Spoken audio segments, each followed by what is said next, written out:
Hello students, 2024 bank exams కోసం prepare అవుతున్నారా? అయితే ఈ వీడియో మీకోసమే, రైట్? ఎస్. సో 5 టిప్స్ గురించి డిస్కస్ చేయబోతున్నాను నేను ఈ వీడియో సెషన్లో. First one, what is the time required? Yes. So bank ఎగ్జామ్స్కి ప్రిపేర్ అవ్వడం స్టార్ట్ చేయగానే ఎంత టైం పడుతుంది? This is the first question you will get to arise, right? So first, full ఎఫిషియన్సీతో వర్క్ చేయాలి అండి. ఇప్పుడున్న ప్రజెంట్ ఉన్న కాంపిటీషన్ చాలా ఎక్కువగా ఉంది, హై కాంపిటీషన్ ఉంది. కాబట్టి మనం ఫుల్ ఎఫిషియన్సీతో కంప్లీట్ ఒక మంత్లో మినిమం 20 to 25 days కష్టపడితే కానీ మనకి ఈ రిజల్ట్ రాదు. With in 5 to 18 months we can crack the exams, right? Yes. Second tip, calculation speed. Calculation అనగానే ట్రిక్స్ వెనకాల పరిగెడుతూ ఉంటారు. ఈ ట్రిక్, ఆ ట్రిక్, ఈ ట్రిక్ కాదండి. ఇప్పుడున్న ప్రజెంట్ కరెంట్ సినారియోని కరెక్ట్గా అర్థం చేసుకోవడానికి ట్రై చేయండి, రైట్? ఎస్. క్యాలిక్యులేషన్ ట్రిక్ కన్నా క్యాలిక్యులేషన్ స్పీడ్ మనకి చాలా యూజ్ అవుతుంది, రైట్? 2 నెంబర్లని ఎలా యాడ్ చేయాలి, 2 నెంబర్లు ఒక నెంబర్లో నుంచి ఇంకో నెంబర్ని ఎలా ఫాస్ట్గా సబ్స్ట్రాక్ట్ చేయాలి, మల్టిప్లై చేయాలి, డివైడ్ చేయాలి, ఇలాంటివన్నీ ఫాస్ట్ ఎక్కువ నెంబర్ ఆఫ్ టైమ్స్ రిపీటెడ్గా క్యాలిక్యులేషన్ మీద ఫోకస్ చేస్తేనే మనకి అడాప్ట్ అవుతూ ఉంటాం సిచ్యుయేషన్కి తగ్గట్టు. క్యాలిక్యులేషన్ ట్రిక్ అది రావచ్చు, రాకపోవచ్చు, రైట్? సో ఈ రోజున్న మనకి ఉన్న కాంపిటీషన్ ప్రకారం మనం క్యాలిక్యులేషన్ మీద స్పీడ్ పెంచాలి కానీ ట్రిక్ వెనకాల పరిగెట్టకూడదు, ఓకేనా? This is my second tip. Calculation tricks కాదు, calculation speed, okay? Yes. Third,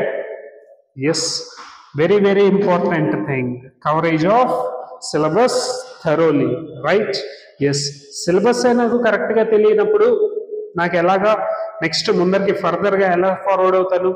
so first of all సిలబస్ని కరెక్ట్గా కవరేజ్ చేసుకోవడానికి ట్రై చేయండి. ప్రతి level of questions, level 1, level 2, level 3 అంటే easy, moderate, difficult level questions, ఆరల్స్, clerk prelims level, PO prelims level, mains level. So ఇలాగా divide చేసుకొని, segregate చేసుకొని వాటిని ప్రాక్టీస్ చేయండి ఎక్కువగా, రెగ్యులర్గా, రైట్? ఎస్. తర్వాత next point is practice more, right? First of all syllabus అయితే కంప్లీట్ చేసుకున్నాం, కాన్సెప్ట్ క్లారిటీ వచ్చినాయి నాకు, దాని మీద ఎక్కువ నెంబర్ ఆఫ్ టైమ్స్ ప్రాక్టీస్ చేయండి. అంతేగాని ఒకసారి ఈరోజు చేసిన క్వశ్చన్ నెక్స్ట్ డే వదిలేసి నెక్స్ట్ డే వేరే క్వశ్చన్ ఇలా కాదు. ఒకటే క్వశ్చన్ని రిపీటెడ్గా అన్నాను కదా అని చెప్పేసి మళ్ళీ సేమ్ డే సేమ్ వెంటనే అలా కాదండి. ఈ వారంలో ఏదైతే ప్రిపేర్ అవుతున్నారో నెక్స్ట్ దాన్ని ఫర్దర్గా ముందరికెళ్ళి తీసుకొని వెళ్ళడానికి మళ్ళీ లాస్ట్ వీక్ ఏవైతే ప్రిపేర్ అయ్యామో వాటిని మళ్ళీ ఇంకొకసారి రిపీటెడ్గా సాల్వ్ చేయండి. క్వశ్చన్స్ని రిపీటెడ్గా సాల్వ్ చేసినప్పుడు మాత్రమే మనకి ఆ కాన్సెప్ట్ అనేది కరెక్ట్గా క్లారిటీ వస్తుంది.